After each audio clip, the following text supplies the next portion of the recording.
I'm in my husband's new work truck, and check out what we just found.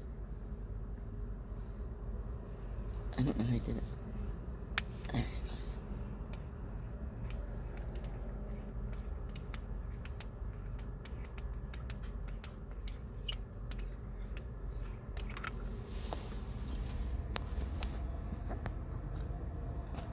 Perfect little stash in the gear shift.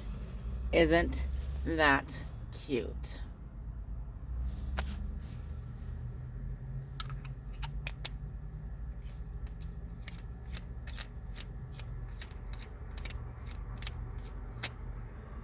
We are now going to have to name this truck Stash.